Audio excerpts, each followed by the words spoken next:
ഇന്നത്തെ ഈ എപ്പിസോഡിൽ ഇശൽ തനിമ റൗണ്ടിൽ അടുത്തതായി നമുക്ക് മുന്നിൽ പാടാനെത്തുന്നു നികേഷ്.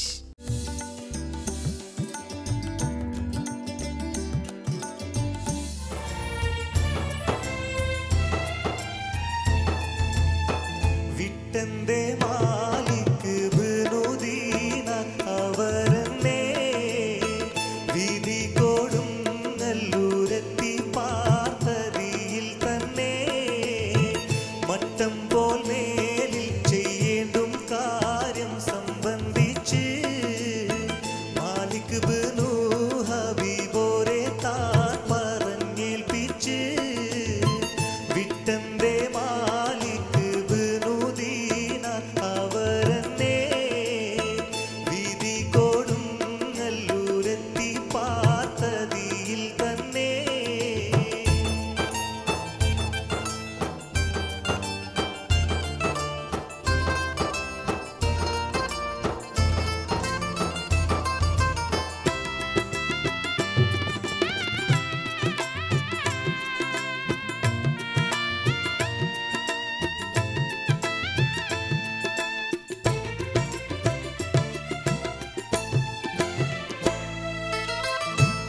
ചട്ടപ്പെടുത്തി സ്വദേശത്തോടാശ മുന്നിട്ട് ശരഫോരും പാർട്ടി മലബാറിന്നു പുറപ്പെട്ട് ചട്ടപ്പെടുത്തി സ്വദേശത്തോടാശ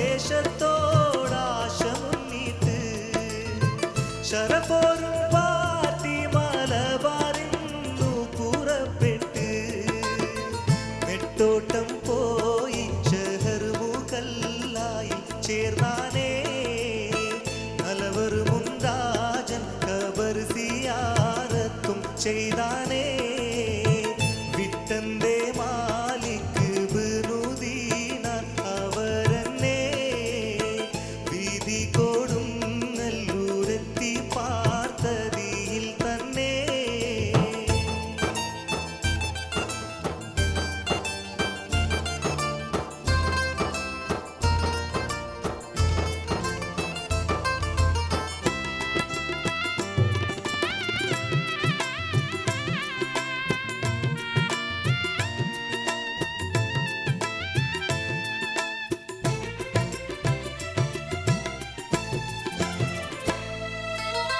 ചെയ്ത് പിരിഞ്ഞ വീടുന്നും യാത്ര തുടർന്നു ചെന്നു ഖുറാസാനിൽ താമസം ഉറപ്പിച്ചിടൈ ചെയ്ത് പിരിഞ്ഞ വീടുന്നും യാത്ര തുടർന്നു ചെന്നു ഖുറാസാനിൽ താമസം ഉറപ്പിച്ചിടൈ ഖൈദാക്കിയേ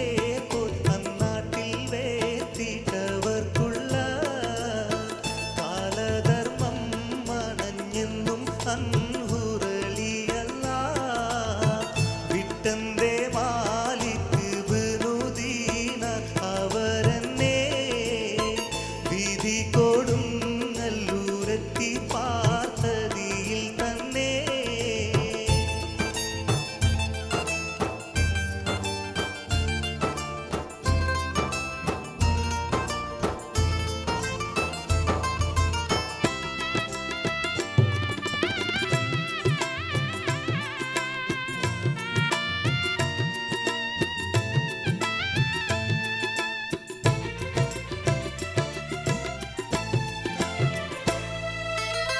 സൈഫുദ്ദീൻ മാലിക് ബനുദീനാർ മൗത്തായേ ശേഷം വിവരങ്ങൾ രാവി ചൊല്ലിട്ടും നീ താഴെ സൈഫുദ്ദീൻ മാലിക് ബനുദീനാർ മൗത്തായേ ശേഷം വിവരങ്ങൾ രാവി ചൊല്ലിട്ടും നീ താഴെ മണവി ബനികളെ മുന്നം കൊല്ലത്തിൽ പാർപ്പിച്ചേ മാലിക് ബനു ഹബീബോ അവർ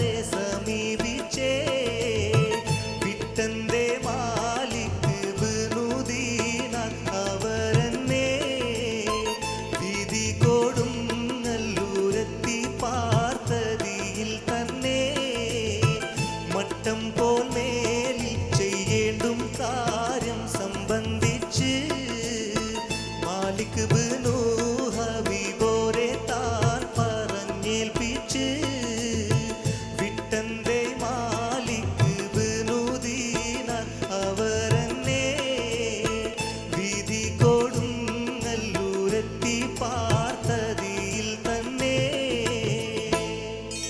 അപ്പോൾ നികേഷ് എന്ത് തോന്നി പാടിയിട്ട്? കുഴപ്പമില്ല തോന്നുന്നു. കുഴപ്പമില്ല തോന്നി. ടെൻഷൻ ഉണ്ടായിരുന്നോ? ടെൻഷൻ ഉണ്ടായിരുന്നില്ല. ടെൻഷൻ ഒന്നും ഉണ്ടായില്ല. ഈസിയായിട്ട് പാടി പ്രാക്ടീസ് ചെയ്ത പോലെ തന്നെ പാടാൻ പറ്റി അല്ലേ? കുറച്ചൊക്കെ ചെറിയൊരു സംശയം ഉണ്ട്. ഓക്കെ, അപ്പോൾ എന്തായാലും നമുക്ക് പാട്ടിൻ്റെ ഹിസ്റ്ററിയും അതുപോലെ തന്നെ സാറിൻ്റെ കമൻസ് ഒക്കെ കേൾക്കാം. ചോദിക്കാം ഫൈസൽ സാറിനോട്.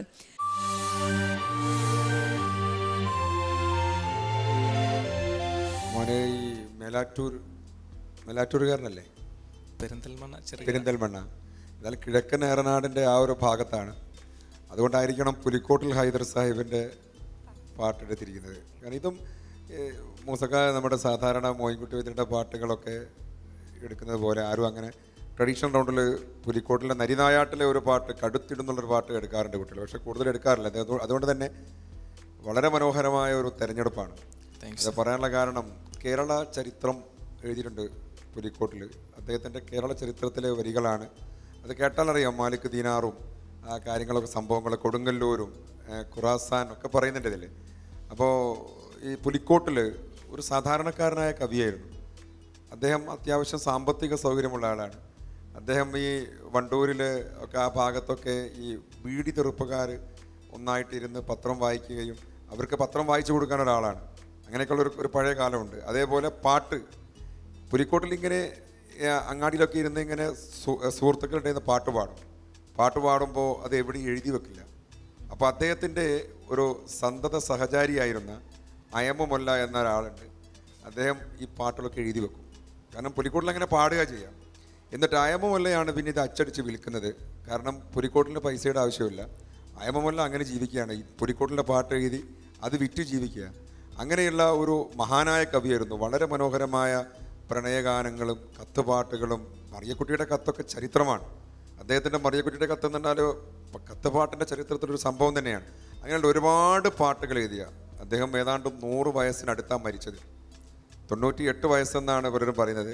1975 അദ്ദേഹം മരണപ്പെടുന്നത്. നമ്മുടെ കാലത്താണ് അദ്ദേഹം ജീവിച്ചത്. എന്നാൽ ഞാനൊക്കെ ജനിച്ചതിന് ശേഷം, നികേഷിൻ്റെ കാര്യമല്ല പറഞ്ഞത്. അപ്പോൾ ഞങ്ങളൊക്കെ കാലത്താണ് അദ്ദേഹം മരിക്കുന്നത്. അപ്പോൾ അത്രയും പ്രഗത്ഭനായ മാപ്പിളപ്പാട്ട് പുലിക്കോട്ടിൽ എന്ന് പറഞ്ഞ മോയിൻകുട്ടി വൈദ്യർക്ക് ശേഷം മാപ്പിളപ്പാട്ട് ഒരു ഏറനാടിൻ്റെ പിന്നെ ഈ ഇശലുകളുടെ പൂങ്കുയിൽ എന്നൊക്കെ പറയാവുന്ന പുലിക്കോട്ടിലിൻ്റെ പാട്ട് തിരഞ്ഞെടുത്തതിൽ ഞാൻ നികേഷിനെ അഭിനന്ദിക്കുകയാണ്. പിന്നെ ഈ പാട്ട് പാടിയത് ഇതേ മറ്റുള്ളൊരു പാട്ടുണ്ട്. ഇപ്പോൾ ഉള്ളരിയുടെയിൽ നമ്മും നാക്കത്തേറി നടക്കുന്നതെന്ന് പറഞ്ഞ ബദറിലൊരു പാട്ട് റംലത്ത എപ്പോഴും പാടാറുണ്ട്. അതേ ശൈലിയിലാണ് ഈ പാട്ട് ചിട്ടപ്പെടുത്തിയത്. മോനെ ആ ഒരു ട്യൂണിനോട് മിറാജ് എന്ന് പറഞ്ഞൊരു ഇശലാണ്, അതിനോട് ഏതാണ്ടൊക്കെ നീതി പുലർത്തിയിട്ടുണ്ട്. പിന്നെ ആദ്യമായിട്ടായിരിക്കും ഒരു ട്രഡീഷണൽ പാടുന്നത് അല്ലേ? തീർച്ചയായിട്ടും. അതിൻ്റെ ഒരു അമ്പരപ്പ് മോനുണ്ട്. മുമ്പ് പാടിയപ്പോൾ അങ്ങനെ ഞാൻ കണ്ടില്ല. അതിൻ്റെ ഒരു അമ്പരപ്പ് ഇപ്പോൾ ഈ പാട്ടിലുണ്ട്. അതുകൊണ്ട് അത്ര ഫ്രീ അല്ലായിരുന്നു പാടുമ്പോൾ. തീർച്ചയായിട്ടും. ശരിയല്ലേ? ശരിയാണ്. ഓക്കെ. Thank you sir. അപ്പം മോശമില്ലാത്ത കമൻസ് ഒക്കെ കേട്ടോ അല്ലേ? ഓക്കെ, ഇനി നമുക്ക് ഷാൻജനോട് ചോദിക്കാം അല്ലേ? ചോദിക്കാം ഷാൻ സാർ. അമ്പരന്ന് നികേഷേ, എന്തൊരു ഒരു അമ്പരപ്പുണ്ടായിരുന്നോ? ഇല്ലാതില്ല, നല്ല ടെൻഷൻ ഉണ്ടായിരുന്നു. ടെൻഷൻ ഉണ്ടല്ലേ? നികേഷിൻ്റെ ഒരു ബോഡി ലാംഗ്വേജിലൊക്കെ ആ ഒരു ടെൻഷൻ ഉണ്ടായിരുന്നെങ്കിലും സിംഗിങ് എഫേർട്ട്ലെസ് ആയിരുന്നു. സിംഗിങ് നന്നായിരുന്നു. ആകെ എനിക്കൊന്ന് ചരണത്തിൻ്റെ ബിഗിനിങ്ങിൽ മാത്രം പിച്ചൊന്ന് ശ്രുതിന്ന് ഒന്ന് മാറി എന്നല്ലാതെ വേറെ ഒരു പ്രശ്നമില്ലായിരുന്നു. ത്രൂ ഔട്ട് ഒരേ സ്റ്റാൻഡേർഡ് കീപ്പ് ചെയ്തിട്ടാണ് പോയത്. നന്നായിട്ട് പാടി. Good, all the best. Okay, thank U. ഇനി നമുക്ക് മൂസ സാറിൻ്റെ അടുത്ത് ചോദിച്ചേക്കാം. സാർ നന്നായി പാടി. Thank you sir. പക്ഷേ ഈ പാട്ട് നേരത്തെ ഈ പറഞ്ഞ പോലെ റംലാബീഗം പുളരിയിടയിലെല്ലാം ഒന്ന് പാട്ടുണ്ടല്ലോ, അതെല്ലാം നന്നായി എല്ലാ ആൾക്കാർക്കും അറിയുന്നൊരു ട്യൂണായിരുന്നു. അതുകൊണ്ട് തന്നെ ഒരുവിധ ആൾക്കാരെല്ലാം ഈ ട്യൂണ് റംലാബീഗം പാടിയ ആ പാട്ട് എല്ലാ സ്ഥലത്തും പാടുന്നുണ്ട്. പക്ഷേ ഇത് ഒരു നല്ലൊരു തിരഞ്ഞെടുപ്പായിരുന്നു. നല്ല ഈ പുലിക്കോട്ടി ഹൈദരലി സാഹിബിൻ്റെ ഈ പാട്ടെടുത്ത് തന്നെ കേരളത്തിൻ്റെ ഒരു ചരിത്രപരമായിട്ട് പല പറഞ്ഞല്ലോ. ഇത് കുറച്ചുകൂടി നന്നാക്കി പാടിയിരുന്നു. അതൊരു അങ്ങനെയുള്ള ഒരു പ്രശ്നമുണ്ട്. ഒരു പാട്ട് പാടുന്ന നേരം നമ്മൾക്ക് കേൾക്കാനല്ല, മറ്റുള്ള കൂട്ടർ മനസ്സിൽ പതിപ്പിക്കാനുള്ള ശ്രമം നമ്മളുണ്ടാക്കണം. അതാണ് ഒരു പാട്ടുകാരനിക്ക് വേണ്ട ഏറ്റവും വലുത്. മറ്റുള്ള എല്ലാവരും ശ്രുതിയും താളമെല്ലാം ഇയാൾക്കുണ്ട്.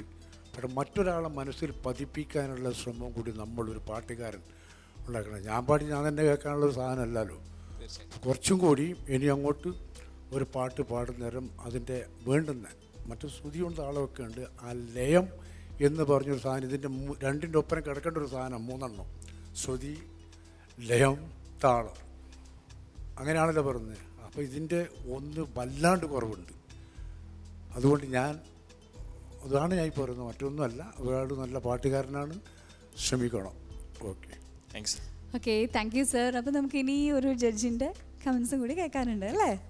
രേണ ചേച്ചി. നികേഷ് നന്നായി പാടി. എനിക്ക് തോന്നുന്നു ആ ഉള്ളരിയുടെ ആ ട്യൂണല്ലേ, അപ്പോൾ ഈ വരികളും കൂടിയും ആ ഒരു ഫീല് നമുക്ക് ആ സോങ്ങിൽ അങ്ങനെ ഒരു ഫീലാണ്. അപ്പം ആ ട്യൂണിലാണ് ഇപ്പം മോനെ ഈ ഇത് പറഞ്ഞു തന്നിരിക്കുന്നത് അവിടെ. അപ്പം നമുക്കൊന്നും കൂടിയും ഫീലായാലോ എന്നൊക്കെ നമുക്ക് ചില ഭാഗങ്ങളൊക്കെ അത് തോന്നും. അതാണ് ഇപ്പോൾ ഇവിടെ മൂസൊക്കെ അങ്ങനെ പറഞ്ഞത്.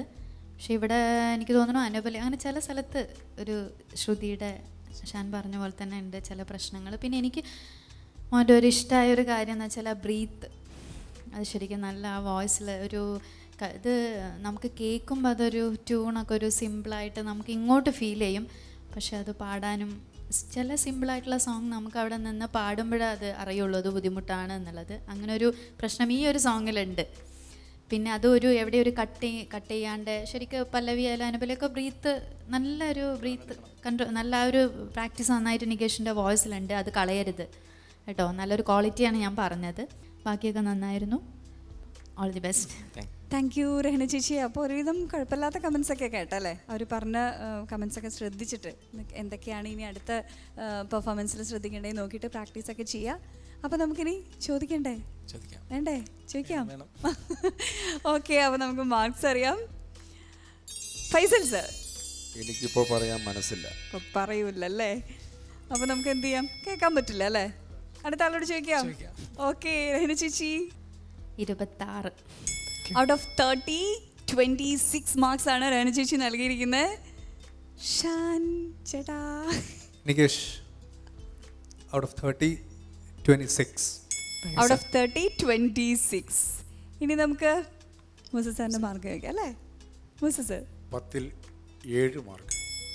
Out of 10 7 marks. അപ്പോൾ ഔട്ട് ഓഫ് 70 59 മാർക്സ് ആണ് കിട്ടിയിരിക്കുന്നത്. ഹാപ്പി അല്ലേ? ഓക്കെ, അപ്പോൾ നമ്മുടെ ഫൈസൽ സാറിൻ്റെ മാർക്കും കൂടി നമുക്ക് അറിയാനുണ്ട് അല്ലേ? ആ മാർക്കും കൂടി ആകുമ്പം കുഴപ്പമില്ല അല്ലേ? ഓക്കെ, അപ്പോൾ നമുക്ക് ആ മാർക്ക് പിന്നീട് അറിയാം. അപ്പോൾ ഇനി അടുത്ത പെർഫോമൻസിൽ നല്ല കുറച്ചും കൂടിയും ടെൻഷൻസൊക്കെ മാറ്റി കുറച്ചും കൂടിയും സ്മാർട്ടായിട്ട് കാണാം. Okay, thank you Nikesh.